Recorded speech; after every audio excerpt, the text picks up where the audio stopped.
সবাই জিজ্ঞেস করে, যেটা হলো যে এনসিসির ব্যাপারে কি হলো।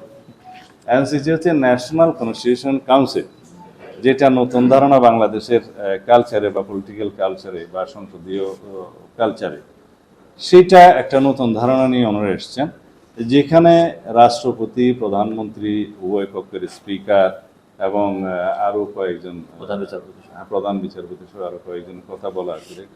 সেই বডিটার হাতে রাষ্ট্রের সমস্ত গুরুত্বপূর্ণ নিয়োগ, যেমন অল কমিশন, 3 বাহিনী প্রধান থেকে শুরু করে পিএসসি এবং এই যে দুদক এবং আরও যে সমস্ত সাংবিধানিক কমিটি আছে, নিয়োগ পদ আছে আর কি, কনস্টিটিউশনাল অল পোস্ট, তার বাইরে যে সমস্ত কথা বললাম সেন্ট্রাল কমিশন আমরা একমত নই, ওইটা পরে আসবে।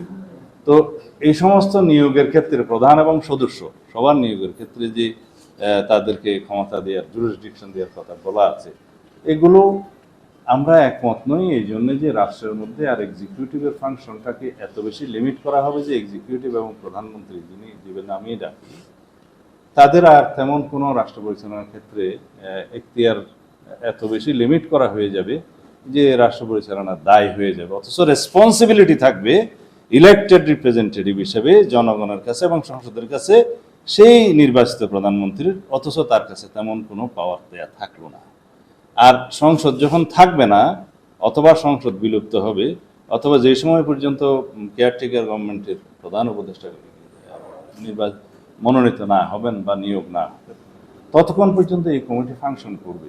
এমনকি আইনসভার অ্যাবসেন্সে এই কমিটির সদস্য থাকবে ভেরি লিমিটেড। তখন আইনসভার অ্যাবসেন্সে এখানে সদস্য থাকবে শুধু রাষ্ট্রপতি, প্রধান উপদেষ্টা, প্রধান বিচারপতি এবং প্রধান উপদেষ্টা মনোনীত উপদেষ্টা পরিষদের 2 জন।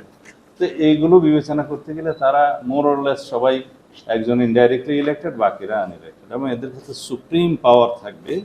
সেইটাও আমাদের দেশে এখনো কোনো প্র্যাকটিস নাই, বিবেচনা করা সমীচীন নয় বলে আমরা মনে করি। আর বাংলাদেশে সবচেয়ে বেশি জরুরি হচ্ছে যে নির্বাচনের মাধ্যমে, জনপ্রতিনিধিদের মাধ্যমে রাষ্ট্র পরিচালনা করা, সেটা এনশিওর করা, এবং সেটা এনশিওর করার যেটা আনইলেক্টেড বডি হিসেবে কেয়ারটেকার গভর্নমেন্টটা বাতিল করেছিল এই জাস্টিস খায়রুল হক, যাই হোক, সেইটা যদি বলে যে আনইলেক্টেড গভর্নমেন্টের মাধ্যমে আপনারা এখন টেম্পোরারিলি 90 দিনের জন্য কেয়ারটেকার সরকারের মাধ্যমে নির্বাচন চান কেন, এটা হচ্ছে ডক্ট্রিন অফ নেসেসিটি। আমাদের পলিটিক্যাল হিস্ট্রিতে এবং কালচারে দেখা গেছে উইদাউট কেয়ারটেকার গভর্নমেন্ট আমরা কোনো ইলেকশনই নিউট্রালি ফ্রি ফেয়ার করতে পারি না।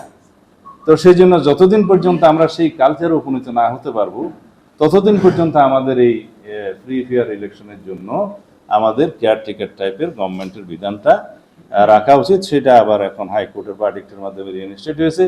ইনফ্যাক্ট সেটার জন্য আমরা 15-16 বছর আন্দোলন করেছি যে তত্ত্বাবধায়ক সরকারের অধীনে নির্বাচনের জন্য। তো এইটা হচ্ছে একটা জনগণের চাহিদা, এবং এটা হচ্ছে একটা ডক্ট্রিন অফ নেসেসিটির মাধ্যমে আমরা প্রমাণ পেয়েছি, এবং আমাদের প্র্যাকটিসের মাধ্যমে আমরা দেখেছি যে আমরা সেই অবস্থায় এখনো রাষ্ট্র হিসেবে উপনীত হই নাই যে যেখানে ফ্রি ফেয়ার ইলেকশনের জন্য কেয়ারটেকার গভর্নমেন্ট ছাড়া অন্য কোনো অল্টারনেটিভ আছে।